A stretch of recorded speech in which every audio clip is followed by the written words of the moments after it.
Assalamualaikum warahmatullahi wabarakatuh. Jumpa lagi dengan saya Tama dalam Ada Apa Gerangan Season 2. Bagaimana kabar kalian?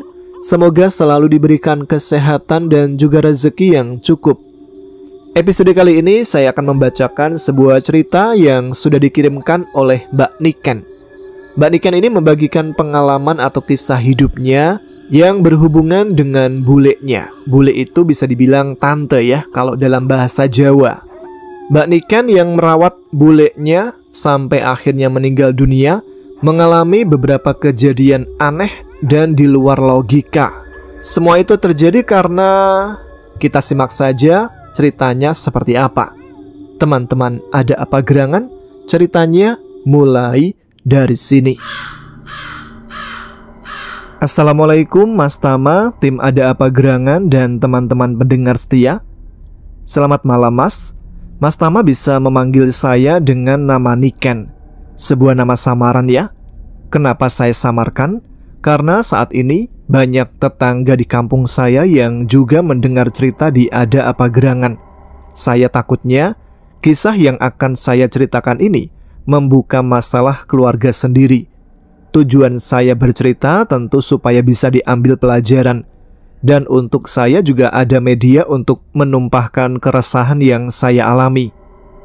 Jadi, saya mau berbagi cerita yang baru saja saya alami di bulan September 2025 ini. Sebelumnya saya jelaskan dulu asal mula cerita yang berhubungan dengan tante saya ini. Kalau saya nyebutnya bule. Dulu sebelum tahun 1965, tante saya, sebut saja namanya Bule Retno, sudah mulai merantau pergi dari desa menuju kota untuk mengadu nasib dan memperbaiki kondisi ekonomi keluarga. Alhamdulillah, beliau cukup berhasil di kota. Dulu kampungku ini merupakan basis dari kelompok pemberontak yang kita kenal dengan nama PKI. Banyak para wanita yang dipaksa masuk dan bergabung menjadi anggota yang saat itu disebut dengan nama Gerwani, Gerakan Wanita Indonesia, kalau nggak salah ya. Dan akhirnya dipaksa melakukan praktek kekejaman dengan menyiksa orang-orang yang dianggap berseberangan dengan PKI. Untung saja Bule Ratna sudah lebih dulu pergi dari kampung, jadi terhindar dari paksaan menjadi anggota Gerwani dan melakukan tindakan kejam. Kakek dulu juga sering bercerita tentang kekejaman-kekejaman kelompok mereka. Salah satunya tentang seorang pengamen wanita yang biasa dipanggil dengan sebutan ledek. Ledek itu mengamen dengan menyanyikan lagu genjer-genjer di sebuah rumah. Tidak lama kemudian, yang punya rumah keluar, kemudian masuk lagi.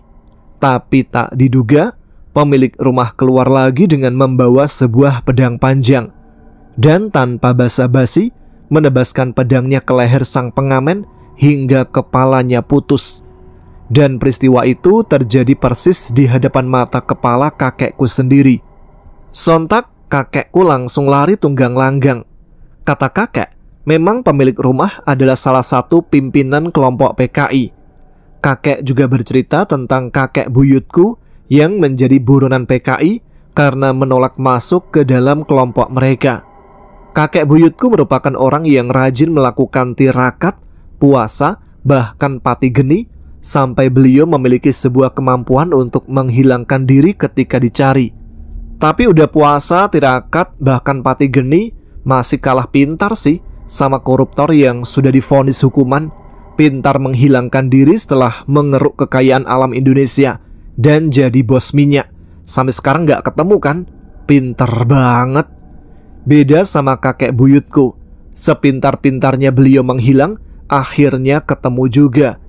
Setelah kelompok mereka bekerja sama dengan orang pintar atau paranormal, di samping itu juga mungkin sudah takdirnya beliau untuk pulang. Jadi ketika itu, PKI dapat mengendus rumah persembunyian kakek buyut, kemudian menggeledahnya, tapi ternyata tidak ditemukan juga. Kemudian seorang dukun memerintahkan untuk menebas salah satu pohon pisang yang ada di kebun belakang rumah. Ketika pohon pisang ditebas, keluarlah darah mengalir deras yang ternyata Kakek buyutku bersembunyi di dalam pohon pisang yang ikut tertebas, hingga badannya terbelah jadi dua, dan akhirnya menghembuskan nafas terakhirnya. Kemudian jasad beliau dibuang di sebuah sungai di kampungku. Sebuah sungai yang besar, di mana ketika Merapi meletus, lahar dinginnya pasti mengalir melalui sungai tersebut. Setelah ada penumpasan G30 SPKI, banyak dari warga kampungku yang ditangkap dan diangkut menuju tanggul sungai tersebut. Mereka diikat dan mata mereka ditutupi pakai kain. Kemudian dieksekusi dengan ditembak membabi buta hingga jasad-jasad mereka jatuh ke aliran sungai itu dan hanyut terbawa aliran air yang deras.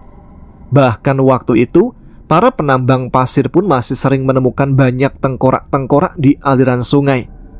Itulah yang menjadikan kampungku sampai saat ini masih terlihat angker, karena banyak banget terjadi pembunuhan di sini. Kembali ke cerita buleku ya mas, namanya Bule Retno. Di pertengahan Desember 2024, Bule Retno yang sudah berusia lanjut dipulangkan dari kota karena sakit hingga lumpuh dan mengalami kebutaan. Begitu sampai di kampung, anehnya Bule Retno tak pernah mau masuk ke rumahku. Malah dia lebih memilih ke rumah saudara jauh yang biasa saya panggil Lek Warti. Bahkan Bule Retno memilih dirawat di rumah Lek Warti saja. Perasaan saya jujur sedih banget mas. Dan yang lebih sedih lagi, ketika saya menjenguknya di rumah Lek Warti, beliau menepis tangan saya saat saya ingin menyentuh tangannya untuk mencium punggung tangannya. Saya nggak tahu kenapa Bule Retno sangat membenci saya. Sampai-sampai saya bilang begini, "Bule, aku minta maaf kalau aku ada salah, tapi aku minta tunjukkan di mana letak salahku Bule, biar aku perbaiki." Tapi Bule Retno tidak menjawab dan memalingkan wajahnya, membuat hati saya terasa sangat hancur. Saya itu kan sudah tidak punya ayah dan ibu, jadi saya pikir jika Bule Retno saya rawat saja sebagai ganti baktiku pada ayah dan ibu. Sempat saya berusaha untuk memberikan makanan ke Bule Retno, tapi beliau sama sekali tidak mau memakan makanan yang saya berikan. Saya pun cuma bisa menyalahkan diri sendiri dan berpikir, oh mungkin karena saya miskin dan gak mampu merawat beliau, jadi Bule Retno memilih ikut saudara jauh. Ya udah, saya ikhlaskan dan tidak ambil pusing lagi, sambil melanjutkan kehidupan saya seperti biasa. Namun walau begitu, saya tak pernah putus berdoa dan meminta petunjuk pada Allah untuk dibukakan pintu hati Bule dan berharap masalahnya segera diketahui. Akhirnya, selang 1 bulan kemudian, Lek Warti mengaku tidak sanggup merawat Bule Retno dan memindahkannya ke saudara yang lain lagi, namanya Bu Iyah, kita sebut saja begitu. Saya diam saja sambil menunggu kabar selanjutnya. Takut sakit hati lagi seperti sebelumnya. Saya bebasin Bule Retno mau ikut siapa, silakan saja. Walaupun gak bisa dipungkiri, masih ada rasa sakit hati. Karena kan Bule Retno itu adik kandung dari bapak, sementara Bu Iyah itu hanya saudara sepupunya. Lagi-lagi saya fokus saja pada pekerjaan dan mengurus anak. Tidak lupa untuk selalu memanjatkan doa agar Allah memberi jalan. Akhirnya mungkin lewat jalan ini doaku terkabul. 1,5 bulan kemudian, seseorang datang yang ternyata orang yang dibayar untuk merawat Bule Retno. Dia datang ke rumahku sambil nangis-nangis dan mengatakan bahwa dia sudah tidak sanggup merawat Bule Retno lagi. Katanya Bule Retno orangnya cerewet dan apa-apa selalu salah. Mendengar itu batin saya hanya tertawa. Lalu saya bilang ke ibu itu, "Ya sudah, nanti kalau saya sudah nggak sibuk, saya ke rumah buat menengok Bule Retno, sekalian bertanya maunya bagaimana." Beliau pun pulang dan bilang supaya saya cepat datang ke rumah Bu Iyah. Tetapi sampai 2 minggu kemudian saya belum bisa datang dan saya biarkan saja. Bukan gimana-gimana atau dendam ya atau bagaimana, hanya saja memang pekerjaan saya sedang banyak waktu itu. Hingga akhirnya ketika kerjaan kantor sudah nggak terlalu banyak, hari Jumat saya datang ke rumah Bu Iyah. Dan kebetulan di sana sepi, tidak ada orang satupun. hanya ada bule Retno sendirian. Padahal biasanya kalau saya ke sana itu ada banyak orang yang menghalangi saya untuk bertemu dengan bule Retno. Seolah-olah mereka tidak menginginkan saya bicara dengan bule.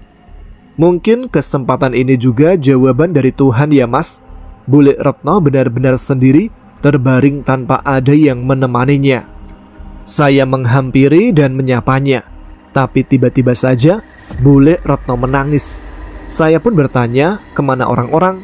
Bule menjawab tidak tahu, karena dari pagi bule Retno memanggil-manggil minta minum, tapi tidak ada yang datang memberikan minum. Padahal mereka itu dibayar untuk merawat bule Retno, bukan yang cuma-cuma, tapi dibiarkan seperti ini. Aku lalu bertanya, kenapa bule Retno rewel? Ada apa sebenarnya? Jadi mungkin itu sebabnya yang merawat bule capek dan bingung karena bule rewel. Bule Retno malah menangis dan minta maaf pada saya. Dia mengaku selama di rumah itu bule sering ditinggal-tinggal, bahkan katanya sering dipukul wajahnya dengan botol oleh cucu dari Bu Iyah. Bahkan bule diusir dari rumah karena mereka sudah tidak mau merawatnya. Kemudian saya tanya, mau nggak ikut dengan saya? Tapi dengan keadaan saya yang serba pas-pasan, bagaimanapun rumah yang saya tempati adalah rumah bekas rumah kakek, di mana tempat ayah dan bule dulu dilahirkan. Walaupun saat ini rumah itu sudah sah jadi rumah saya, namun setidaknya bule akan merasa seperti kembali ke rumahnya. Bule Retno pun setuju. Saya janji akan kembali lagi untuk memboyongnya. Setelah itu, saya mencari orang yang akan merawat bule di rumah saya. Setelah dapat, saya datang lagi untuk memboyong bule. Tapi ternyata tidak mudah. Saya harus bertengkar dulu dengan keluarga Bu Iyah, karena mereka menghalangi saya membawa bule Retno. Saya lalu menyerahkan pada bule Retno sendiri mau ikut siapa, dan bule tegas mau ikut saya saja. Barulah saya bisa mengambil bule Retno dan diboyong ke rumah peninggalan kakek. Setelah bule saya rawat di rumah, barulah terbuka semua bahwa sebenarnya keluarga Bu Iyah itu menginginkan harta benda bule Retno hasil dia bekerja, yaitu berupa tanah yang luas. Karena bule Retno itu kan tidak punya anak dan suami. Dan ternyata mereka itu selalu menghasut bule Retno dengan menjelek-jelekan saya dan mengompori supaya benci sama saya. Tapi ya sudahlah, saya anggap sudah berlalu. Ketika saya rawat, saya menuntun bule Retno untuk bersyahadat mas. Karena sebelumnya bule Retno itu kan beragama Hindu. Dulu kan keluarga saya itu non-Islam mas. Mbah Putri itu agamanya Hindu, sedangkan Mbah Kakung itu Buddha. Tapi bapak dan ibu saya sudah Muslim. Setiap hari saya tuntun untuk melafalkan asma-asma Allah. Dan alhamdulillah saya tidak pernah memarahi bule, meskipun rewelnya minta ampun, membuat saya capek sendiri. Tapi ya alhamdulillah, Allah selalu memberikan kelapangan hati pada saya untuk memakluminya. Namanya orang kalau sudah tua itu kan sifatnya kembali kayak anak kecil ya. Sampai suatu ketika, bule Retno sudah dalam kondisi sakaratul maut dan nafasnya pun sudah hilang. Tapi anehnya, 2 jam kemudian beliau bangun lagi. Untungnya kok saya belum kasih tahu para warga, jadi belum diumumkan ke masjid. Kalau sudah ada yang melayat kan repot. Soalnya saya dulu kan pernah juga merawat mertua, ayah dan ibu ketika sakit dan sebelum meninggal. Dan diberitahu untuk menunggu paling tidak 1-2 jam untuk memastikan benar-benar mereka sudah meninggal. Nah, sejak kejadian bule saya meninggal itu, saya keluar dari pekerjaan untuk lebih fokus merawat bule Retno di rumah saja. 2 bulan kemudian, pada jam 2 malam, terjadi hal yang sama lagi. Bule Retno nafasnya terhenti dan nadinya hilang. Kami pun satu keluarga menunggu beliau untuk memastikan apakah benar-benar bule sudah meninggal. Dan benar mas, di jam 3:30 paginya, beliau tiba-tiba terbangun, batuk-batuk dan meminta teh hangat. Anak saya sampai kaget dan bilang, Bu, Simbah bangun lagi dan minta teh. Saya buatkan teh hangat dan bahkan seperti kehausan, sampai habis 3 gelas gede. Padahal bule Retno itu dari dulu tidak pernah mau minum teh. dan dia hanya minum air putih. Tapi setelah itu, keanehan mulai terjadi. Setiap kali saya memandikan dan menyuapi makan bule, saya pasti merasa merinding hebat. Tidak cuma itu, anehnya nafsu makan bule meningkat. Dalam sehari, bule bisa makan 6 kali dengan porsi setiap makan 1 piring full. Kemudian saya berinisiatif memandikan bule dengan daun bidara. Sebelum itu saya berwudu dan membacakan doa dan sholawat nariyah pada air mandinya. Setelah selesai dimandikan, bule teriak-teriak. Katanya dia merasa sakit dan panas yang luar biasa. Saya jawab, mungkin memang ini cuaca panas bule, mau turun hujan kali. Udah, bule istighfar saja yang banyak ya, jangan pernah putus. Bule pun mengikutinya. Beliau banyak beristighfar dan sambil merintih kesakitan. Tapi anehnya, malah badan saya yang merinding terus-terusan, seperti ada sesuatu yang ngikutin saya. Dan setelah saya mandikan dengan daun bidara sampai 3 kali, bule tak pernah bisa tidur. Beliau selalu mengeluh kalau badannya panas. Jadi mau gak mau, saya pun ikut tidak tidur.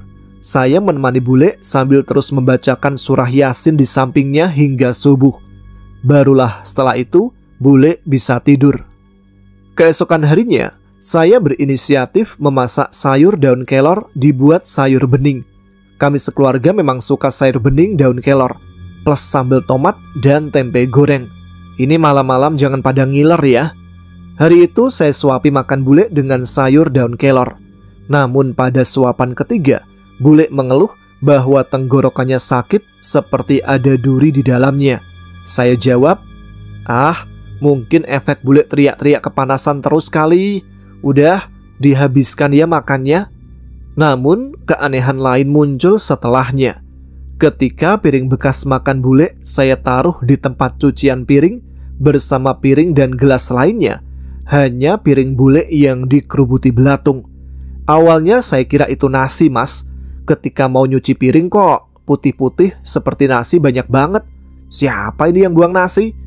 Tapi ketika saya dekati, ternyata belatung semua. Banyak banget, sampai 1 piring full, dan itu hanya ada di piring bekas makan bule. Saya tadinya mau memvideokan untuk dikirim ke Mas Tama, karena memang saya itu kalau masak atau cuci piring kan selalu sambil dengerin YouTube. Tapi sebelum sempat divideoin, ada belatung yang merambat ke kakiku. Spontan saya lempar HP karena saking gelinya dan langsung siram pakai air di selang. Sore harinya, ketika saya memandikan bule, saya dibuat kaget karena di tubuh bule banyak muncul luka, padahal sebelumnya tidak ada. Di mana setiap luka di tubuh bule mengeluarkan belatung besar-besar dan aromanya sangat busuk. Spontan saya panik dan langsung menghubungi dokter yang biasanya mengecek kondisi kesehatan bule. Namun ternyata dokter itu sedang keluar kota. Kemudian dokter melakukan video call untuk melihat seperti apa luka-lukanya. Setelah itu, saya diminta mengambil belatung-belatung itu satu persatu. Bayangin mas, gimana merindingnya, apalagi belatungnya besar-besar. Tapi walau begitu, saya tetap melakukan pesan dokter dan membersihkan luka-lukanya dengan obat yang sudah diresepkan. Dan alhamdulillah, keesokan paginya, belatung-belatung itu sudah tidak muncul di tubuh bule lagi. 3 hari kemudian, saya memasak sayur bening daun kelor lagi, karena memang itu makanan favorit keluarga kami. Dan hal sama terjadi. Jadi, setiap bule makan daun kelor, pasti tubuhnya keluar luka dan belatung-belatung yang menggerogoti dagingnya. Ngilu rasanya waktu membersihkannya. Saya pun curiga, jangan-jangan bule Retno ini punya pegangan. Apalagi anehnya, walaupun makannya sampai 6 kali sehari dalam porsi banyak, tubuhnya malah makin kurus. Ini kayaknya bukan bule yang makan deh. Ini kayaknya yang makan itu jin yang nempel di bule. Saya coba sambung-sambungkan sendiri. Kenapa setiap makan daun kelor, tenggorokannya selalu sakit dan tubuhnya luka-luka lalu keluar belatung. Saya lalu menemui Pak Ustadz dan menceritakan apa yang terjadi pada bule Retno. Pak Ustadz bilang bahwa nanti habis Isya dia akan ke rumah untuk mengecek. Singkat cerita, benar saja. Habis Isya, Pak Ustadz datang bersama 6 orang temannya. Mereka lalu membacakan doa-doa. Tapi anehnya, bule selalu mengaduh kesakitan ketika dibacakan doa. Tiba-tiba Pak Ustadz berkata, "Mbak, maaf, apa Mbak sudah ikhlas dengan semua ini?" Lah, saya bingung dong. Maksudnya apa ya Pak Ustadz? Begini Mbak, sebenarnya bule Mbak itu sudah nggak ada 2 bulan yang lalu. Dan yang ada di tubuh bule Mbak saat ini adalah pegangan yang bule punya selama ini. Spontan saya kaget. Kan benar dengan kecurigaan saya? Saya pun jawab, "Saya ikhlas Pak Ustadz," namun dengan derai air mata. Ikhlas nggak sih sebenarnya? Tapi saya ikhlas dan pasrah. Saya tidak ingin melihat bule saya tersiksa. Lalu saya bertanya, "Maaf Pak, kalau boleh saya tahu, apa ini peninggalan dari kakek buyut Pak?" Pak Ustadz menjawab, "Bukan, bule Mbak itu cari sendiri kayaknya. Untuk keamanan diri, mungkin karena bule merantau terlalu lama dan gak kenal siapa-siapa dulunya. Apalagi beliau kan pergi dari kampung sebelum tahun 65, di mana kerusuhan itu terjadi. Kemungkinan juga untuk melindungi diri dari hal-hal yang tidak diinginkan pada waktu itu." "Ya sudah Pak, saya ikhlaskan." Kemudian Pak Ustadz menyuruh saya untuk menyentuh pundak bule sebagai mediator penarikan. Karena kata Pak Ustadz yang mengasuh adalah saya, dan kebetulan saya yang ada ikatan darah. Jadi kemungkinan yang di dalam tubuh bule akan menurut. Saat saya menyentuh pundak bule, saya merasakan getaran kuat. Tubuh saya seperti tersetrum. Lalu Pak Ustadz melakukan penarikan, sementara teman-temannya melakukan doa bersama. Tiba-tiba tubuh bule menggelinjang-gelinjang kuat. Bahkan saya merasakan mual yang luar biasa sampai muntah berkali-kali waktu itu. Dan ternyata benar, dari tubuh bule mengeluarkan 2 buah benda kecil, seperti keris kecil dan jarum emas. Lalu oleh Pak Ustadz, benda-benda itu dimasukkan ke dalam botol air mineral dan saya disuruh pegang botol tersebut. Ketika saya pegang, botol itu benar-benar terasa panas. Kemudian anak saya yang laki-laki disuruh untuk membuang botol itu ke sungai yang besar. Tapi Pak Ustadz berpesan untuk jangan sampai dibuka tutup botolnya. Anak saya pun mengangguk dan berangkat. Kemudian Pak Ustadz pun pulang. Sebelum itu dia berpesan, "Ditunggu ya Mbak, sambil didoakan. Insya Allah sudah bersih, tinggal menunggu waktu." Ketika anak saya pulang, dia bercerita, "Bu, ibu-ibu, tadi waktu saya mau buang botol simbah, pas di sungai, kayak ada burung sebesar ayam Bu. Warnanya hitam menyerang wajah saya dan kayak mau ambil botol itu." "Hah? Yang bener Le?" "Iya Bu, masa saya bohong?" Lalu saya tanya, "Terus gimana? Kamu gak apa-apa kan?" "Alhamdulillah Bu, saya bisa menghindar dan langsung membuang botol itu. Tapi kok botolnya masih terasa panas ya Bu?" "Sudah, yang penting simbah sudah bersih. Mending kita berdoa sama-sama untuk simbah." Gak tahu ya Mas, saya kayak udah feeling aja nih. Saya langsung suruh anak-anak saya yang cewek untuk bersihin rumah. Dan anak-anak berkata, "Kok hari gini suruh beres-beres toh Bu? Besok aja." Saya jawab, "Udah, bersihin aja. Jaga-jaga kalau banyak orang yang datang." Anakku menjawab, "Maksudnya apa ya Bu? Kok ibu ngomong kayak gitu?" "Ya kan enak aja kalau rumah kelihatan bersih." Kemudian saya buru-buru potong kuku-kuku bule karena sejak dibersihkan oleh Pak Ustadz, bule nafasnya sudah tersengal-sengal. Saya potong semua kukunya yang panjang dan saya ganti semua perban di tubuh bule. Anehnya, luka itu bersih, bahkan belatung satu pun tidak ada di tubuhnya. Saya gantiin pampers dan bajunya. Lalu saya ambil air di botol air mineral untuk membasuhkan air wudhu ke tubuh bule. Setelah bersih, saya setelkan murotal di HP dan di telinganya saya ucapkan syahadat, kalimat tauhid dan takbir berulang-ulang. Karena setelah pembersihan, bule saya benar-benar sudah tidak dapat berbicara dan hanya nafasnya yang terdengar tersengal-sengal. Sampai nafas di perut dan dada hilang, tinggal di tenggorokannya, saya ucapkan kalimat tauhid dan takbir keras-keras di telinga bule sambil menangis. Selang beberapa menit kemudian, bule saya benar-benar sudah tak bernafas, di mana saya melihat sakaratul mautnya berbeda dengan ayah dan ibu saya, yang kebetulan alhamdulillah mereka tergolong mudah banget menurut saya. Lalu saya memanggil saudara dan tetangga untuk memastikan, karena saya takut kalau bangun lagi kayak kemarin-kemarin. Sampai-sampai anak saya yang nomor 2 mengambil kaca kecil untuk ditempelkan ke hidung bule.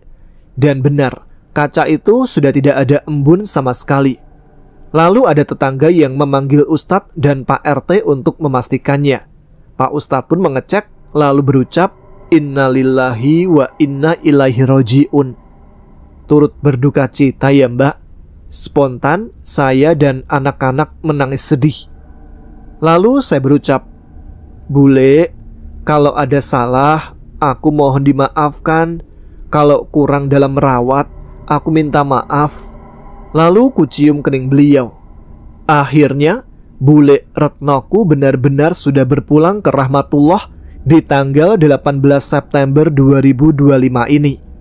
Tapi setelahnya, terkadang masih terdengar suara batuknya dan berdehemnya. Ternyata saya lupa. Sebelum meninggal, saya sempat memotong rambut bule dan saya lupa untuk ikut menguburkannya. Lalu oleh suami saya dikuburkan saat itu juga di makam bule. Dan alhamdulillah setelahnya sudah tidak ada lagi suara-suara dari bule saya. Nah, itulah cerita dari saya, dan saya berharap kepada para pendengar jangan pernah melakukan hal-hal aneh seperti yang bule saya lakukan. Apapun itu, hanya Allah lah sebaik-baiknya penolong dan pelindung.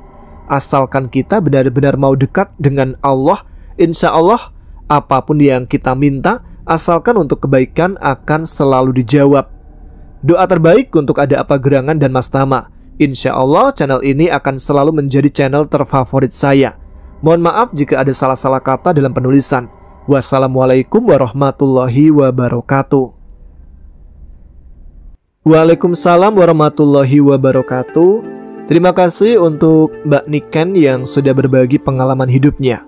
Bahkan baru kemarin ya sepertinya, Bule Retno, tanggal 18 September 2025 menghadap Yang Maha Esa. Kita doakan semoga segala dosa-dosanya diampuni dan mendapatkan tempat terbaik di sisinya. Amin ya rabbal alamin.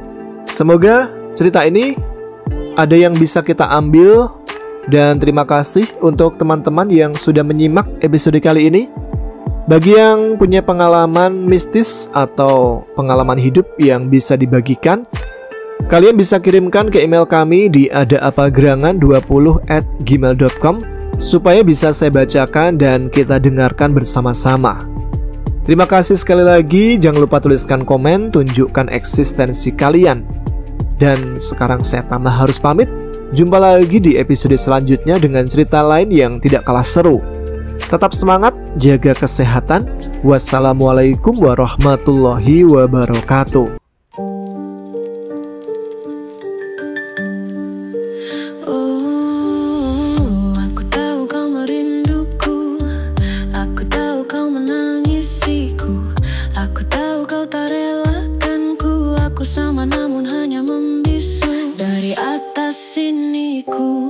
Masih bisa memandangmu, meski dengan air mata darah penuhi gaunku.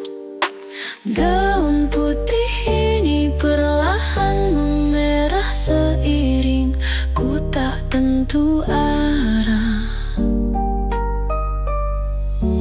Gaun putih ini perlahan lusuh seiring kau dan aku jauh. Di jalan ini, di antara ilalang tinggi, kau pernah membawa diri ini. Di jalan ini pula tubuhku mereba berdarah mati dan mereka lari.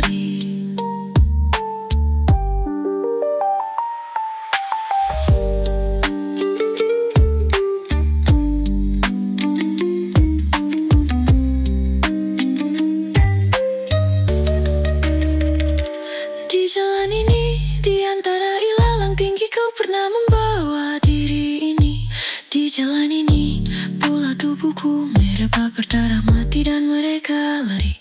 Di jalan ini, di antara ilalang tinggi, kau pernah membawa diri ini. Di jalan ini pula tubuhku merebah berdarah mati dan mereka lari. Di jalan ini, di antara ilalang tinggi, kau pernah membawa diri ini. Di jalan ini pula tubuhku merebah berdarah mati dan mereka lari.